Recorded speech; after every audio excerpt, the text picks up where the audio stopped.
Hello, it looks like we are live in all the places. So as long as my microphone doesn't accidentally pick up weird things from trying to make sure that I'm following along with all of the comments wherever we are, we should be a-okay. Awesome. Kelly, welcome and thank you for joining me in this chat about all things weird, goofy, gross, and sci-fi. Thanks for having me. It's a pleasure.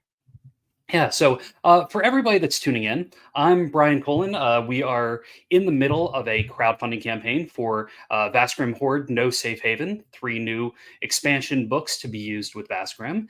And Kelly McLaughlin is going to be one of the guest writers for an upcoming stretch goal that we're getting pretty darn close to. So I wanted to have you on chat, just kind of hang out and be friendly uh, and learn more about each other because, we've hung out a little bit, but not tons and tons. So I need to turn one thing off, and then Kelly, while I'm doing that, do you want to?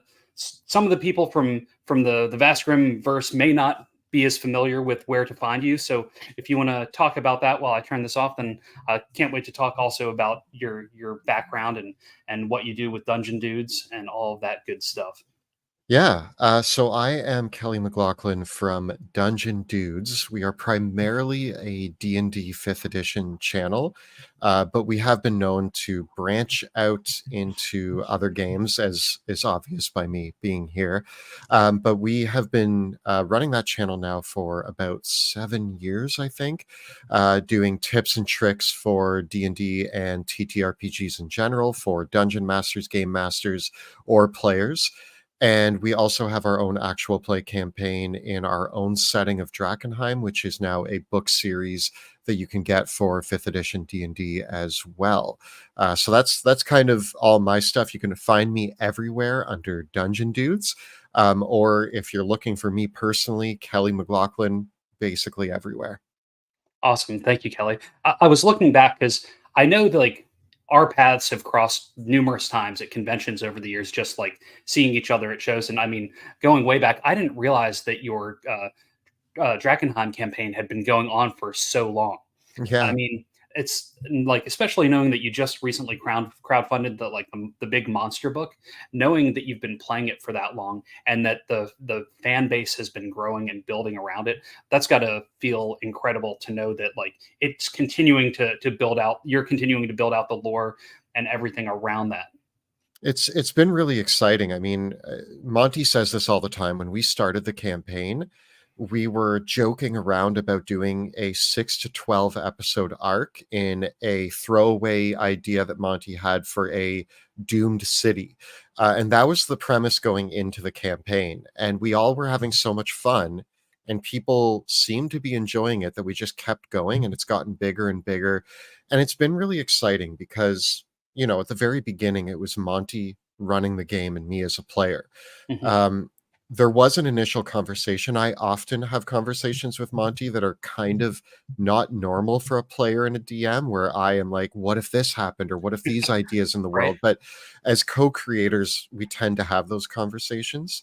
So um, I ended up really enjoying when the books started coming out because it was my opportunity to really lend my voice to the world of Drakkenheim. Mhm. And especially in the second and now the third book. The second book, we got to explore the wider world. And Monty had a lot of lore established, but there were so Mhm. many missing pieces. And I was like, what did you think would go here? And he's like, that's up to you.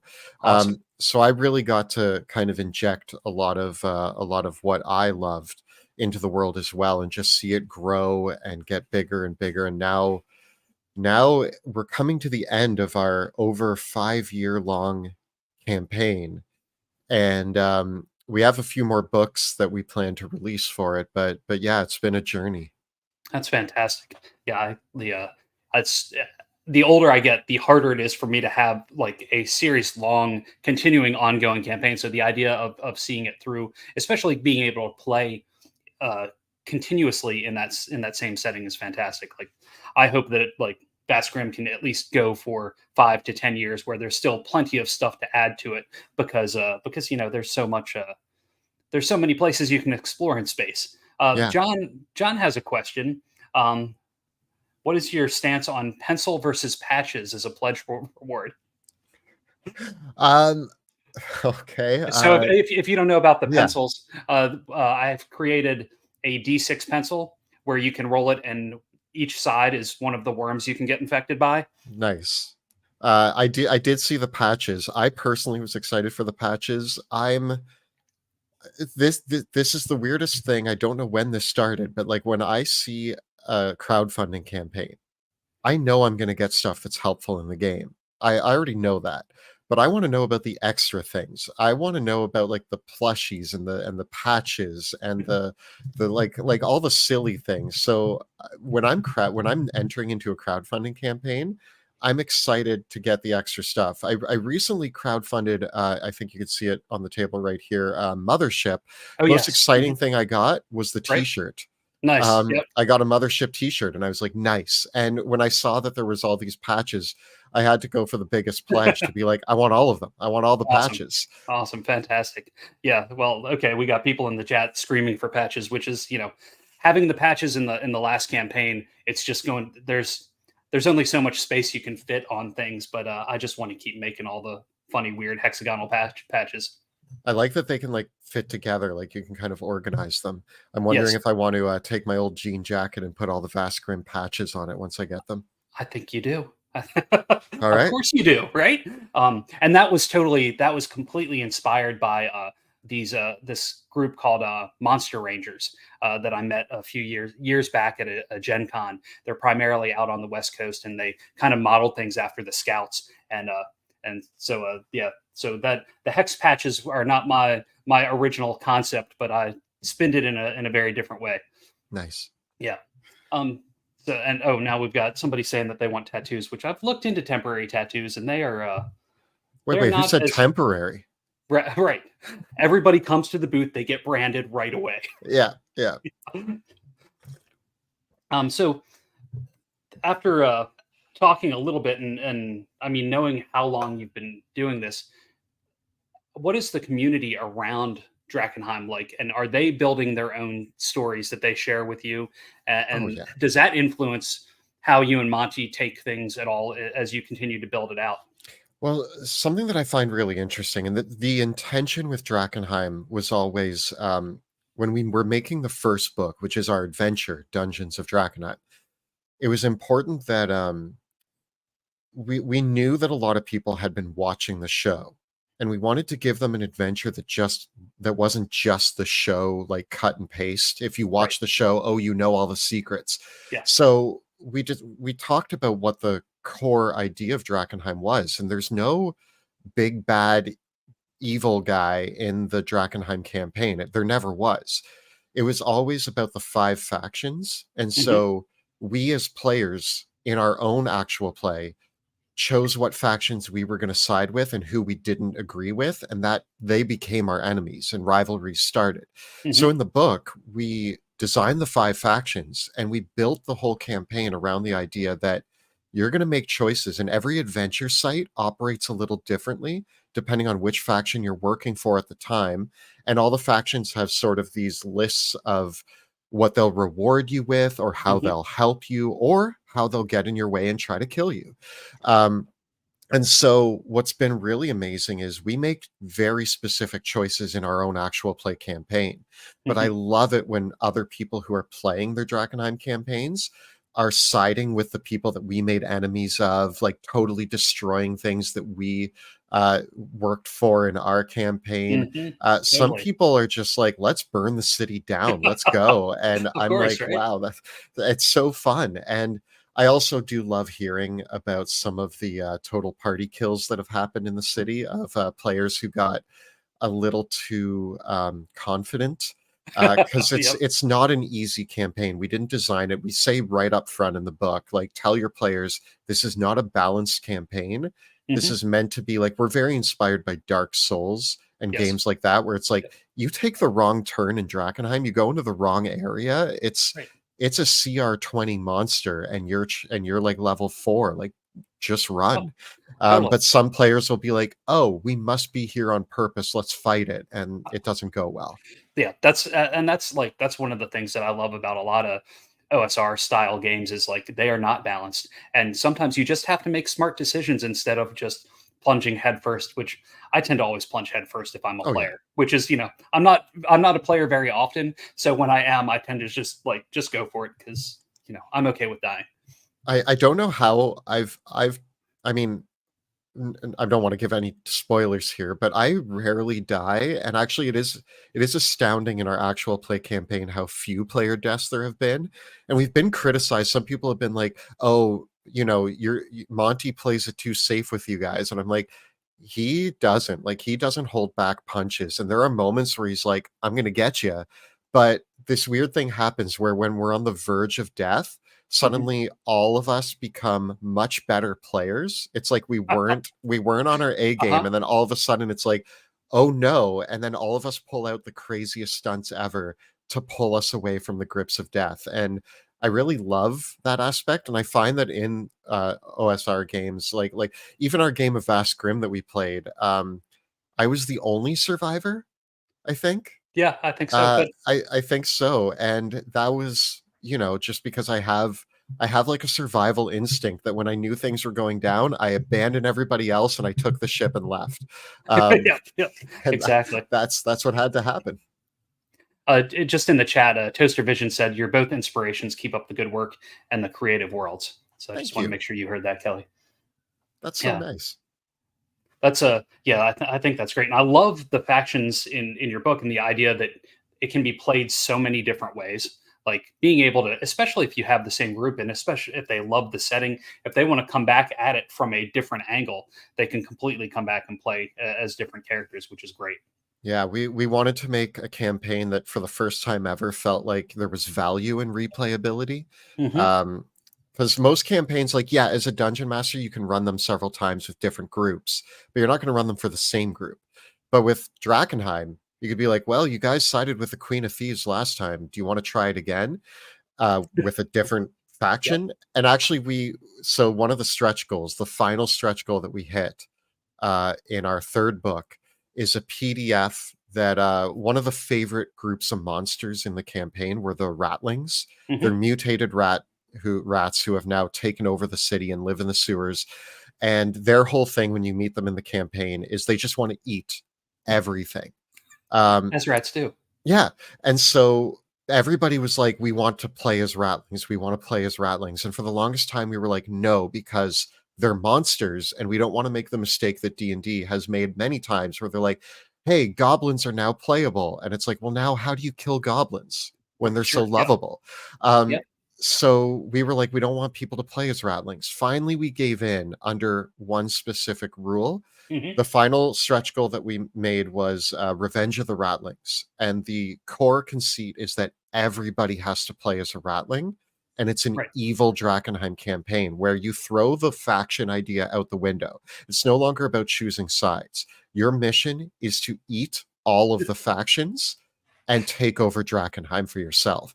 So that adds another layer of replayability where if you've played the campaign and you're like, well, what can we play it again? It's like you could all be Ratlings and just wreak havoc and destroy everything and then claim Drakkenheim as a new Ratling city. I love that. Yeah, that's definitely very cool. And I think that's one of the challenges that some people have had because they're like in the core book of Vast Grimm, there's two like they're definitely one's very evil and one's like, well, yeah, they're probably pretty evil classes that you can play. And there's definitely been a lot of conflict at the game table when there's somebody that wants to bring about the end of the universe and the other people are trying to either save it or at least just avoid things altogether. Yeah. So being able to spin it where you're playing the whole group working together to bring down the city and to eat everybody and eat all the factions is definitely a good way to go. I like that. Yeah. Yeah. It's a lot of fun. So for the people that are watching, with your stretch goal coming up at the 45,000 mark, I know you and I have discussed it. But do you want to tell them a little bit about the concept of your adventure? Yeah. I don't want to give too many spoilers in case people are going to be playing it, but right now, title pending. I'm calling this A Doctor in the House is the name that I'm going with. Um, And so the core concept of this little adventure, I kind of threw out a random planet that hasn't existed yet before, but there's a planet out there. And there's a space station that is orbiting this planet. It is a scientific space station where research and development has been being done for a few years. The main topic of research is obviously the Grimm are a major problem in the verse. And this science team has discovered a fungal growth on the surface of the planet nearby that alters the DNA of things that it comes into contact with. So they have been trying to do experiments to direct the fungus to alter the DNA of people infected with the Grim in an attempt to reverse the problems that have arisen with that, and hopefully find a cure for this horrible thing that's happening. Um, so the science team has been working. Naturally, they have a lot of safety precautions because, of course, they're working with an extremely deadly fungus, and they have a bunch of people infected with the worms and who are now the Grim in uh, in holding cells in this science facility. I mean, you have to So test, right? yeah, exactly. So they've got to do these experiments. And of course, lots of safety precautions. Nothing could ever go wrong in this science facility. Totally. Uh, but for some reason, communication with the science facility went dark recently, and all communication has been cut off. And there's some really important research happening there. So I actually just today wrote a rollable table on called incoming transmissions, and it kind of gives a list of reasons why you might be investigating, whether you're a scavenger or a pirate or interested in science yourself or on a rescue mission. There's a lot of reasons why you might want to go to a science facility that has gone dark recently. Fantastic. um, but yeah, you're going to be investigating why it went dark and what happened to the science team there. They're probably all fine. They're just having some technical issues with their communications. Right. They're just busy. You Yeah, know, sometimes you just can't answer emails right away, or I mean, it's transmissions right away. science is hard, so Yeah. they're working. Awesome. That sounds fantastic, and I can't wait to do art for that. I'm really excited about exploring some of the fungal growths and textures and things like that. Yeah, I think that's going to be fantastic. I think there's a certain blueprint that I carry, and I'm not shy about the fact that I'm going to carry this sort of Kelly's fingerprint into any project I work on. And if you're like, wait, you're adding in a sort of benign or like a random thing that changes people on a cellular level and mutates them into horrible monsters, isn't that similar to what you did in Drakenheim? And the answer is yes, I have a thing and I like doing it. And Yeah.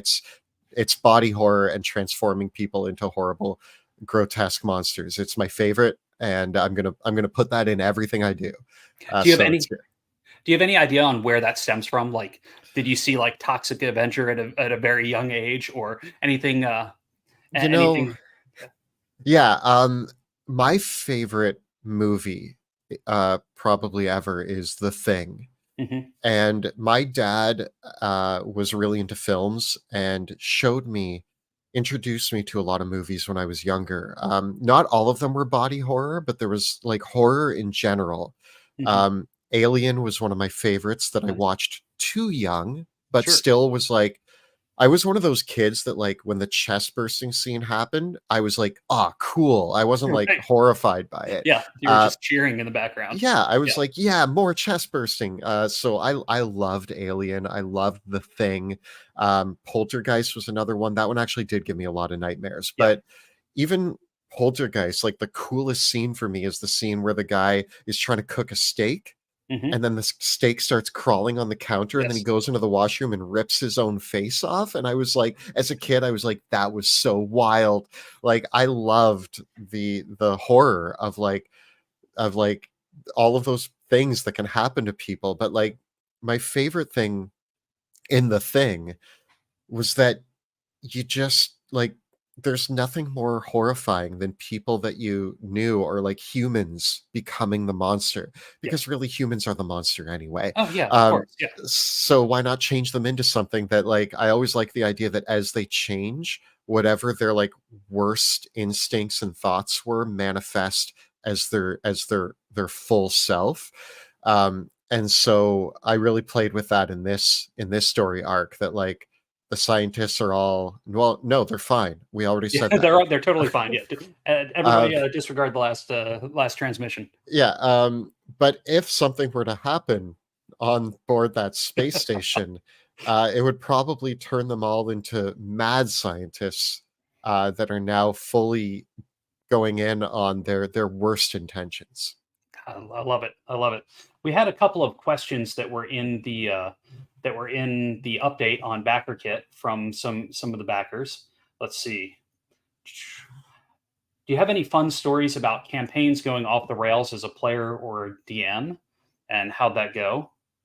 I can tell you that in the last full campaign that I finished with Monty, prior to us filming them, Hmm. I was playing a monk who, my personality trait for my monk was will never back down from a fight, and we were trying to stop an evil cult wizard from rising Tiamat from the nine hells, and we were in the summoning chamber, and it was broadcast very clearly to us that sacrifices were needed in order to rise Tiamat. And all of these cultists were shooting spells at me, and I kept killing them. And Monty kept doing a countdown. He was like, Yep. 8 sacrifices left. And it got down to 1, and everybody was like, Kelly, what are you doing? And I'm like, they're fighting me. I'm not going to back down. And I killed the last one. Tiamat raised from the nine hells, and it was a TPK, and we lost the campaign in the final moments because of me. But you beat the Um, cultists, and that's what's important. yeah, the cultists were Right. hurting me, and I beat them Yeah. up. And Of so, course. really, who lost, Yeah. right? Right. Totally. Love that. That's great. Let's see. We've got a question for Kelly. What aspect of Vast Grimm excites you to write for the setting? That's from John. You know, I kind of already said this, but so there's 2 genres that I love more than any. And I'm already working in one of those, and Yep. that's, fantasy. Uh, Horror is kind of the underlying theme of everything I do. So fantasy horror is great. I love it. I love, like, any fantasy movie, I'm sold. Yep. But my other big love is sci-fi. I love sci-fi, and Vast Grimm is a very special. I mean, my quote's right there on your page. Right. It's very special in the fact that it combines both the horror and grim dark nature of something like the Alien universe. But it's so zany and wild, and you get to play these like crazy characters, and there's this essence of like having fun comedy underlying it that makes it feel a little bit like Guardians of the Galaxy. And when I'm in the mood for sci-fi, I either want the like lighthearted fun sci-fi or the dark, gritty, grim sci-fi. And Vast Grimm is this weird marriage of those 2 elements in a way that I've never really seen, which means that writing for Vast Grimm, I get to bring all of my horror aspects in. I get to write some sci-fi stuff, but I also get to be quirky and silly with some of it. Awesome. And I love that. Fantastic. That's a lovely answer. And I just realized after I asked the question how self-flatulating or how that was. So yeah, thank you for that. Question for Brian: if I was to look at one thing that Kelly has done so that I could get excited about his work, what would it be? I mean, the whole Drakenheim 3-book series would be the way to go. And if you're not into, I know John, you specifically like to do a lot of mashups of things. I mean, I'm sure you'd be able to pull all sorts of stuff from the 3 different books. And is the pledge manager open for the monster campaign? I can't remember. I think I filled out the backer kits I side of it. Well, I if not, it's happening soon. I might it's around. It's Okay. happening soon. Well, we'll find out. And if it's not yet, and if it's happening soon, then let me know, and I'll post it in an update so the folks here can jump into that. Yeah. Um, and then body horror check. Drakenheim check. My little notes of things that I wanted to make sure that we chatted about. I had the 6. Oh, so you started the stream about 7 years ago. Yeah. When did you transition from that to like full time? So, 2020 was the transition to full time for Hmm. me. Early 2020 for myself. I think it was either late 2020 or early 2021 for Monty. I was working a retail job, and we, around the time that I went full time, two things happened. Number one, we were offered our first book deal. So, Hmm. Dungeons of Drakenheim needed to be written. And at the same time, my retail environment, COVID was happening. Yep. Hmm. And my retail environment, I had a role in my store that I worked for 5 years at that store to get to, and it no longer required me doing sales. I'd Hmm. grown out of the sales, and I was now a much higher position in that store. Um, when COVID hit, my position kind of disappeared because what I was doing for the store was no longer necessary because of precautions that needed to happen for COVID. Sure. So they put me back on the sales floor and kind of just threw me in without, like, it had been a few years at that point, Uh-huh. and then started lecturing me for my sales not being high enough, and then told me that I couldn't lower my hours. I was a part-time employee, and I was Uh-huh. like, "I need more time for Drakenheim. I'm I need less hours." And they said, "No." And then I was like, "Well, between needing to write a book, I'm gonna take the leap of faith here." And I just like, "I'm sorry, guys, I'm out." Yeah. Um, and it was a scary moment because Of at the course. time, there was no knowing if I could live off of doing Dungeon Dudes full time. Right. In retrospect, it was the most important decision I ever made because if I Yeah. hadn't, I don't know how we would have written that first book. Sure. Yeah. Um, Monty was like finishing a PhD. Wow. I think that was like part of the first book and into the second book. Yeah. I mean, that's Uh, very time consuming, right? yeah, so he needed my support definitely, and he laid out some of the groundwork, and I filled in a lot of the blanks. But that jump, Monty was working at the theater, and I think he finished up his last few jobs, and then jumped in full time as well, other than his PhD, which he finished a couple years later.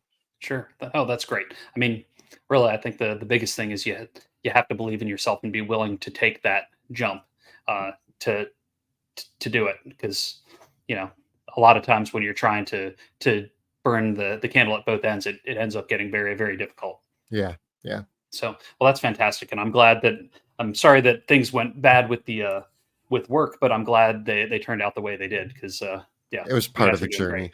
Yeah. I don't regret any of it. I'm glad that they told me no because it gave me the moment I needed to be like, I have Yes. no choice. Yep. Yeah. Absolutely. Well, that's great. So I know upcoming at Gen Con, you're going to be spending some time uh, in somebody else's booth. You told me, and Ghostfire that's Gaming. yes, Ghostfire, because that's who publishes the books. So with this coming up, and I know usually you've been going to conventions and doing panels, and like some conventions and doing panels and hanging out. Do you see yourself having you guys having a bigger presence at conventions moving forward as Drakenheim the IP itself continues to grow? Yeah, we have a few ideas. The hard part is all of our ideas are big and require a lot of energy. Uh huh. So it's how much we can put in. Last year at Gen Con, we did a what we called the Gen Con Epic, which was incredible. And we do plan to do it again, just not this year. And I'll explain why in a Right. second. The Gen Con Epic last year, we ran a 60-person D&D game. There Holy were, crap. I believe, 12 tables, Hmm. all with a single DM, but they were all the players were attempting to do the same goal, but there were four separate tracks. So they were all storming a castle trying to kill the phylactery of the lich was broken into four parts. Hmm. So each of the four tracks needed to acquire their part of the phylactery. All of the DMs were running this, groups could do things during their track that affected other tracks tables. That's Uh, fantastic. and then Monty, myself, Ginny D, Antonio from Pointy Hat, and D&D Shorts, we were all there as guests, and most of us were playing heroes that would jump from table to table and Oh, help wonderful. out with combat encounters, Uh huh. while Monty played the Lich on a zombie dragon and flew from table to table, wrecking everything. Oh, that's great. And at the end of it, Monty had to stand in the middle of the room and do his evil scream while everybody stood up and clapped to destroy their phylactery pieces and kill him. Um, it was so much fun. We do plan to do that again. Everybody was like, why isn't it happening this year? And the answer is that Monty and I are knee deep in book writing. Right. And the Gen Con Epic was actually way more work than anybody thought it was going to be. We had to write the adventure. We had to write all 4 tracks. We had to do a lot of testing to make sure the timing was right.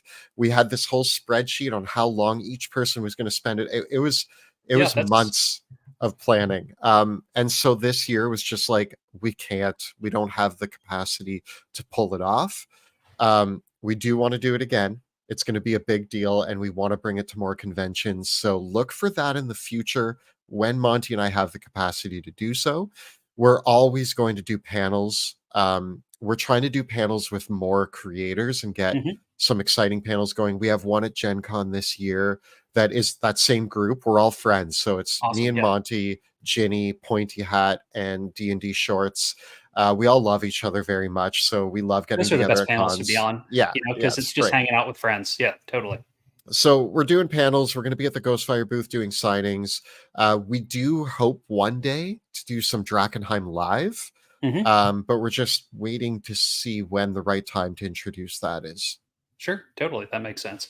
Well, that's cool. Um, and do you think outside of the big epic games, do you think will you just go to shows and be at booths where like Ghostfire is, or do you see yourself having like booths and working, trying to sell your product that way at other shows in the future? Is that just not really in the vision of the company? I mean, we're lucky to have Ghostfire. Like they publish all of our books, they manufacture all of our goods. So it's kind of nice that we don't have to stay at the booth and sell things. We can kind of wander and do what we want. And then Yeah, we that is have a pretty group of awesome. people there that are selling our stuff. And when we pop by, it also like I don't know, it feels special when we pop by and then people line up to buy the books and then we sign them and it's really Yeah, cool. totally. That makes a lot of sense. Cool. But That's great. we do hope that we can expand. Like we're thinking, we've talked to Ghostfire about in the future if we want to get a merch store, that a better merch store up and running, and then Hmm. it might be like Ghostfire with like a Dungeon Dudes section attached to their booth, Sure. Yeah. that they can run when we're not there, but also is just like exclusive for like here's all the Dungeon Dude stuff. So that's a possibility, but we're waiting to see how all that progresses. Sure. And again, with the writing all the new stuff, that all takes up most of the brain power and time, I would Yeah. imagine. Yeah. So, DD Severin asked, "How does your old work feel about you now?" And do they even have any concept? A lot of the outside world doesn't really see into our realm of make believe. Um, but You know, I still keep in touch with a lot of people I worked with. I worked with a very large team, and we were all big nerds. awesome, So there are a lot of people who I still chat with. I'm in a group chat of like we have a video game playing group, and a lot of nice, them I know from the store. And so every time something D&D related happens, like I'll get messages from them that are like, I got a message from one guy who was like, I forget where he was, somewhere overseas, and he was just like hanging out with family and friends, and his like second cousin or something was like, "Oh, I play D&D." And he was like, "Oh yeah, do you know the Dungeon Dudes?" And the guy was like, "I love them." And so I get these little stories back of like that's my wonderful. friends name dropping me Uh in huh. situations. But I've always loved the fact that sometimes people will be like, "Are you a celebrity?" And I'm like, "Only in the right room." Right. If Yeah. I if I'm in a Yeah. room of D&D nerds, there's a good chance that somebody in that room is like, "Oh, I know you." If I'm in a room of anybody who doesn't play TTRPGs, nobody cares who Right. I Yeah. am, and I actually enjoy that, Yeah. because I don't have to worry about, paparazzi coming after me or anything, but I get to go to conventions and feel really excited to meet fans of what I do, and that's so rewarding to have that. Yeah. It certainly is. Are there any good conventions up your way that like I should go to? There's a very small one. We didn't actually get to go to it this year. We do want to go to it in the future called Breakout Con, I Hmm. believe. Yep. It's the best TTRPG convention. And that being said, there aren't enough TTRPG conventions. The best that we've had for a long time is Fan Expo, which I will say has been a bit of a letdown with how they handle the TTRPG community. We were Sure. able to squeeze in a panel not last year, but the year before. And even then, I was like, we were kind of tucked away in a little room somewhere. Yeah. And, some TTRPG games happen, but Fan Expo is very much, I go to Fan Expo, do my panel, and then line up to meet the hobbits and get my photo Sure. taken with Yeah. them. I mean, that's So, definitely like a pop culture con where yeah, you're getting the photos. Yeah. Yeah. so that's I we're not at the point where we charge for photos or Y- autographs, and I Yep. don't know if I'll ever want to charge for photos or autographs, but Yeah. um It s- seems weird, yeah, you know? I guess, if we have a Netflix TV series come out based on Drakenheim, maybe then, Yeah. but even then, I don't know. I would rather just meet fans organically and hang out with them. So Fan Expo has been kind of a mid vibe for Mhm. us, but we go because it's in our neighborhood. Totally. Is Breakout Con in Toronto? I believe it is. Okay. I hope I'm right on that. I I know Breakout again, Con's in Canada. Yeah. yeah. But cool. Okay. Just, looking to see what other shows are good for the future. I wish I could hear about more. And there was, again, really big bummer. There was a great idea floating around that there was going to be a new TTRPG convention started in our Mhm. area, and we were going to be like the headlining guests at it. And there was all this talk late 2019. Yeah. 2020 hit, Sure. Yeah. and we've never heard from that plan again. So it fizzled out and disappeared during Yeah. COVID COVID. crushed a lot of things. So, Yeah. yeah, that's not surprising. Cool. Well, does anybody in the chat have any questions for Kelly? We've talked about a lot of things, and it's been awesome just getting to hang out. And hopefully, our paths will cross at Gen Con. I know, that is a busy, busy show. Um, It's always the hardest one because I yep. feel like I'm working for like Right. all day, every day. Yep. Sun up to sundown. Whereas I do love the conventions like Gamehole Con. Hmm. Gamehole Con for Monty and I, it felt like I just got to go play games all day, every day. Like that's all I did. And at Gen Con, people invite me to a game, and I'm like, I have like 8 meetings to get to, and Right. like I have to be up early the next day for a business meeting, and then a book signing, and then it's wild how Gen Con, Oh, which is the totally. busiest con, and I should be playing the most games at, but No. it's Yeah. Gamehole Con that I Yeah. play all the games at. Yeah, of course, and I'm pretty sure we'll play something at Gamehole. I'm very much looking forward to that again this year. Yeah, That was a really good show doing that for the first time last year. that's where we played our Vast Grimm game, right? Yep. Hmm. That might have been the weirdest TTRPG experience I ever had, and I blame DM Dave I for that. totally DM'd it. Absolutely. I, I still think about the watermelon, and I think that was his point. Do you remember the watermelon? No, but so my memory is always terrible about RPGs games that I run because almost That's every fine. time I'm like making it up on the fly, and then it's just like old and gone. Like My my my most remembered moment from our game that we played was DM Dave disappeared, just separated from the group, and went into the washroom. And we didn't come back to him for like 3 scenes. We kept exploring the ship. 3 scenes later, DM Dave describes walking into the room with a slice of watermelon. And that's it. And he's just yep. eating the watermelon and nobody brought up where the watermelon came from. No. And I know that was what DM Dave was trying to do was drill this into my head that the watermelon, nobody knows where it came from. And still to this day, I'm like, what was up with the watermelon? It was delicious. Yeah, it looked delicious, but why did he have a water? Anyway, Yeah. it was the wackiest TTRPG moment That's of my life fantastic. was playing Vast Grimm with DM Dave. So, Toaster Vision asks, so other than D&D and Morkborg, what other short one-shot TTRPGs have you played? So one of my favorite experiences was the Alien RPG. The Alien RPG does such a wonderful job of capturing the specific vibe of Alien. Um, I was wondering if I could use the Alien RPG to like do my own thing, but the answer is I think it's best suited for exactly what it is. When Hmm. we played our Alien RPG one shot, it very much felt like when we left the table, Monty said I could have pictured Ridley Scott directing what happened at our table, and That's that was the fantastic. vibe. It again, I was one of the only survivors. This seems to be a theme. Yeah. I dragged one of our other crew onto the ship and left the people being ripped apart by aliens to die. Like they were a lost cause. Okay, I do Yeah. this a lot. I leave my crew behind, but I know when Sometimes you got to survive. it's not helpful. There's no saving them. Yep. There was a xenomorph with his little jaw in the head of one of my teammates, and I'm like, I'm not helping him. Like, no, it's Yep. I'm out. You're just gonna die. Yeah, Yeah. totally. So that was a really great one that I played. Other than that, I've tried multiple versions of Morkborg. Hmm. Oh yeah, you Pirate played a Borg lot. was a lot of fun. Really liked Ragnaborg was a great Hmm. one. Um, and then we also tried the Cipher system. Um, I've tried a few variations on Blades in the Dark. Hmm. One that I really like, Cyberpunk, I think it's called Cyberpunk X.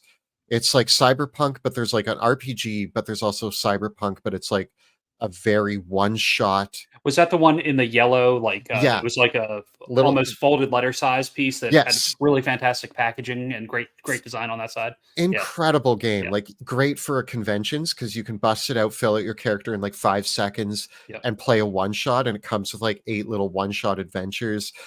Brilliant. I've played that 2 or 3 times now. Love it.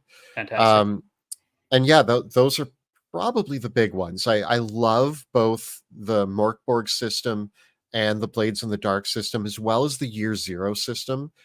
So really the three things I Yep. mentioned. I love Yeah. all of those systems, and I think they're so ripe for creativity within them. Yeah. I have a number of Blades in the Dark books, but I've still yet to actually play any of them, just because I tend to be the one that runs games in my circle. Um, It's and the yeah, best thing that Blades in the Dark does is that whole getting to choose like the flashback yeah, hmm, mechanic.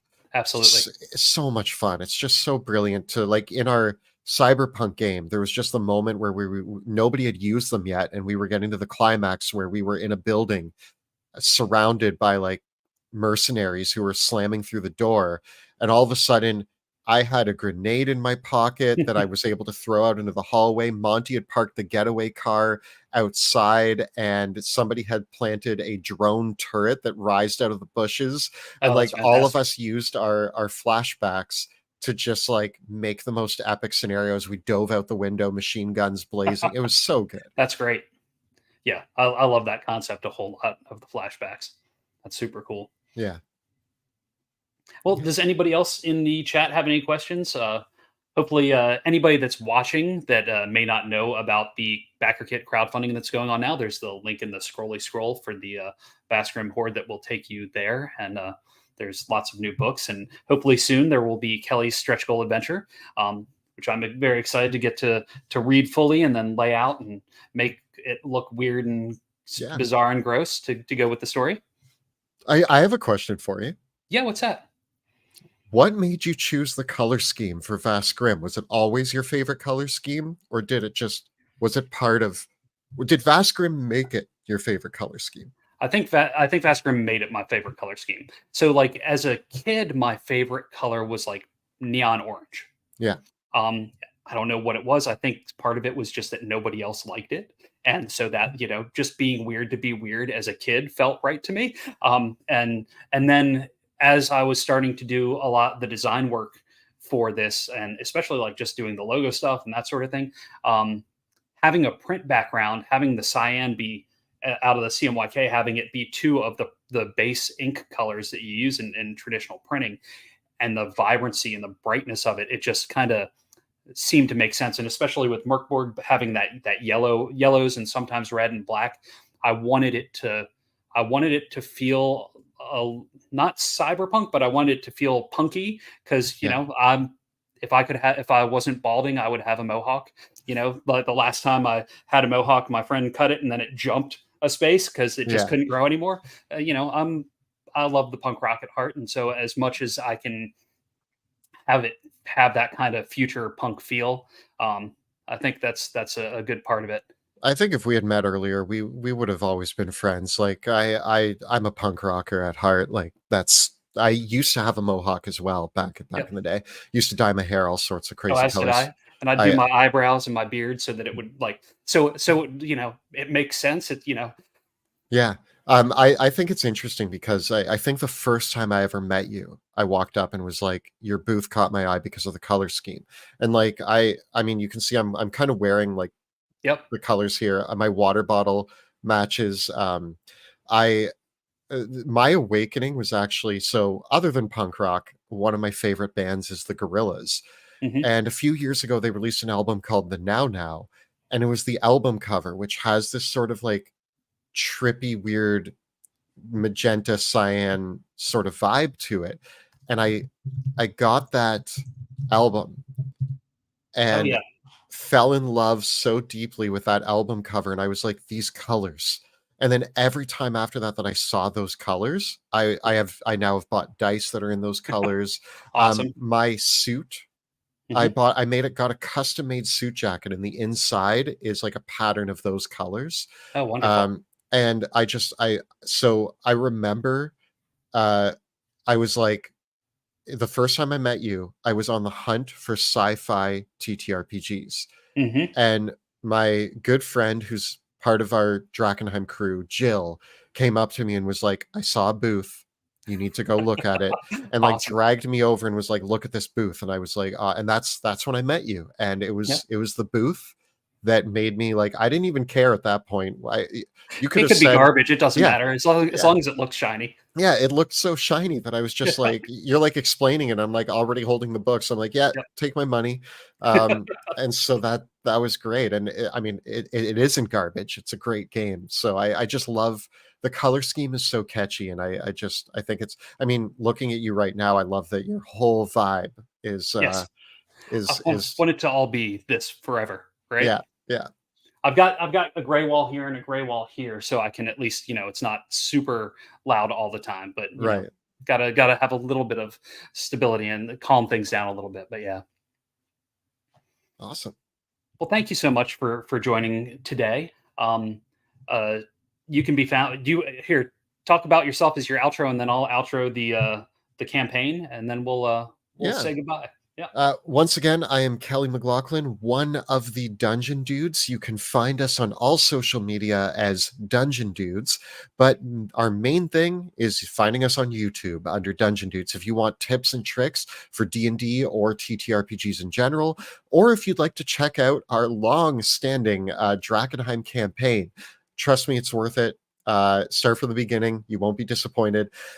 Also, if you want to check out the books that we've made, if you're just diving into fifth edition, or you're like, I don't know if I want to get into fifth edition, I say that we're the best place to start. So you can buy the Drakenheim books, and obviously you'll need the player's handbook and all of that, but it's everything that you'll need to run the greatest D&D ever. So find us there, enjoy all things Drakenheim Dungeon Dudes, and enjoy TTRPGs, because that's my favorite thing. And find me everywhere as Kelly McLaughlin as well. Awesome. Thank you, Kelly. And for those watching, help us unlock Kelly's stretch goal. We need to hit $45,000. Callers are standing by. So they're just waiting for you to dial it in. Thank you all for joining today. If you have any questions, be sure to just ping things in the Backer Kit campaign. And also, there's a new poll in Backer Kit about whether you'd rather have more monsters or a new alien playable species. And thank you all. And I'm going to hit end the stream now. Goodbye, everybody. Bye.